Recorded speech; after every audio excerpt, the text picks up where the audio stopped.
What does it mean to be a man? This is actually a pretty complicated question.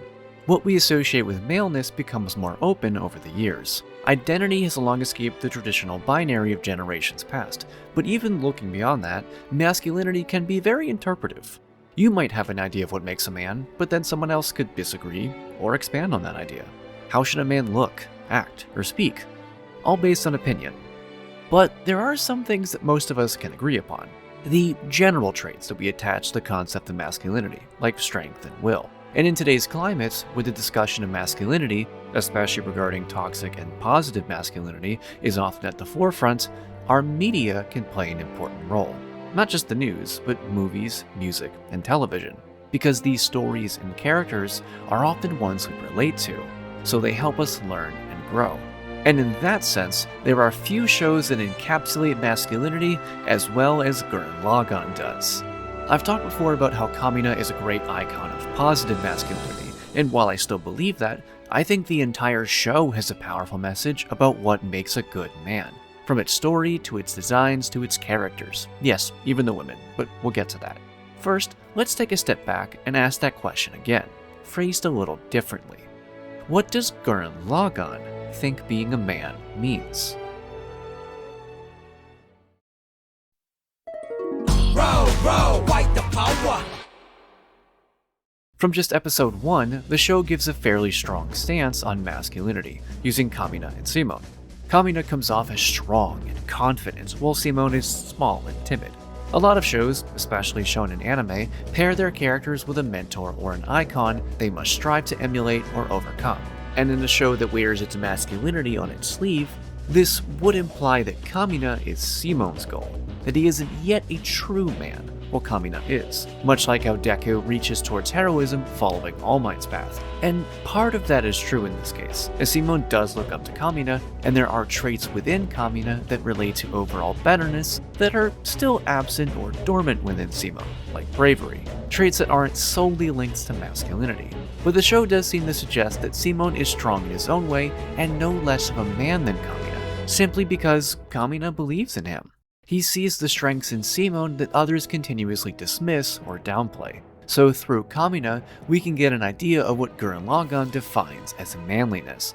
To Kamina, manliness means to be strong, protective, and good. He stands tall, but does so often in favor of others. He even berates the village chief for being a coward in the face of the first gunman after he claimed it was his duty to protect the village. He fouls the other boys, who turn tail when the village chief threatens them with no food, as a man must also stick to his convictions, no matter how tough things may seem.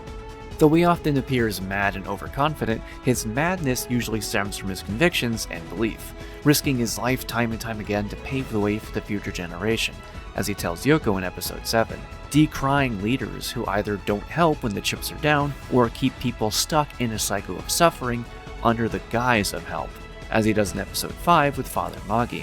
His masculinity sometimes even stands in the face of what we traditionally consider masculine. Men are believed to be confident, brave, and even stoic, but Kamina's support for Simone during the earthquake in episode 1 is more traditionally feminine. He doesn't use tough words and stand above Simone, he hugs him, tells him it'll be alright. And this is never painted as a bad thing, because this is masculinity, the urge to protect those close to you. Strength is often associated with masculinity, and while Kamina does respect physical strength, he also clearly values other forms of strength, such as character and will. This is why he believes in Simone and not others, not just seeing his potential, but believing that Simone has always been the stronger of them, the one who makes his madness work. And it's through this support and faith that Kamina cultivates that form of positive masculinity within Simone. The boy who transforms into a leader, who lifts others up, who risks his life to protect and pave the way for the future, who extends his hand to those who have been wronged, even when they once stood on opposite sides, who opposes corruption and oppression. Simone becomes the true embodiment of Gurren Lagann's masculinity, and an evolution from Kamina that still retains his own self while clearly being inspired by him. Simone is easily the best example of true manliness in Gurren Lagann.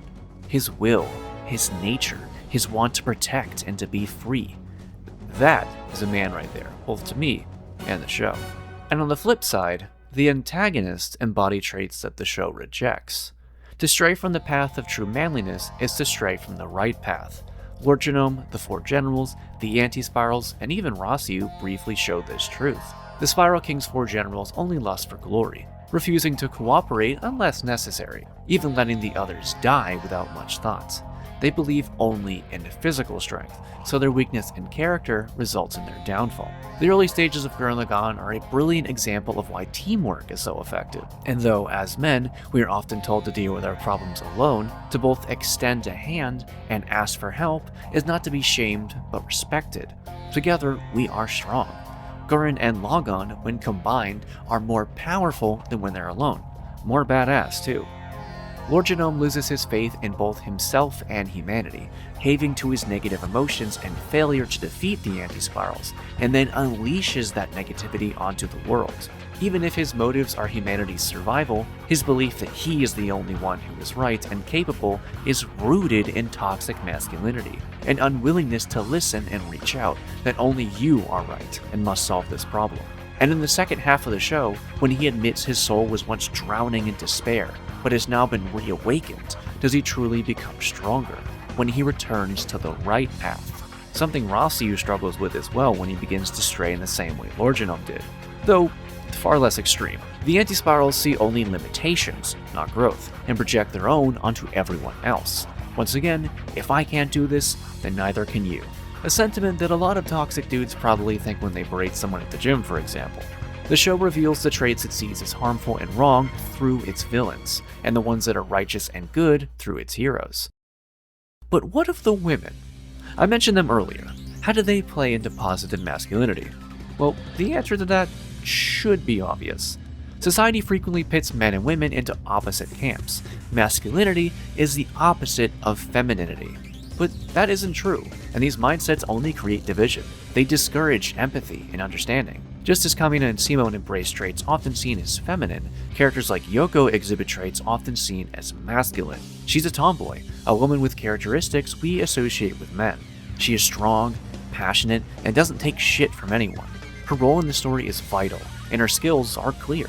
She is a strong fighter, even having one of the best action scenes in the show. And Nia is capable in a different way, a more standard look at femininity in the main cast. Arguably the only major one. And yet, she has such a powerful and important impact on Simone. She's the one who helps him course correct, and encourages everyone on the crew to do their best. Everyone likes Nia. Everyone respects Nia. And her arc of fighting for who she chooses to be, rather than what others tell her to be, is important to understand as well. Guys, it is not your job to tell a woman how to live.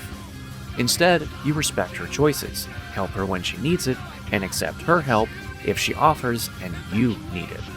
Even if the female characters are quite sexy, I'd argue that the designs of Gurren Lagann are personifications of the respective sex to the extreme. Gurren Lagann is pretty over the top after all. But it's clear that the two sexes aren't opposite. They're a team. They're both human. Men should accept and embrace their counterparts. That is part of being a true man. So I ask again, what does Gurren Lagann think it means to be a man? It means to be strong, not just physically, but strong emotionally and in character. To fight for what is right, to lift others up, to be yourself is to be free. Emotions aren't weakness, they make us human. It accepts all the good ideals that we think make a man, while rejecting the worst that have formed into the concept of toxic masculinity. And when we see this form of masculinity pop up time and time again, especially in places of authority, a lesson like that in a show as drenched in maleness as Gurren Lagann is very important. I mean, it's a show with giant mechs, explosions, strong dudes, and hot ladies. How much more man can you get than that? And that's why I love it, because I'm proud of myself as a man. It's good to be told that it's okay to feel. That maleness isn't just limited to men, just as femaleness isn't limited to women. Emotional men are just as valid as strong women. So yeah, that's what it means to be a man. To be strong. To be good. To be human.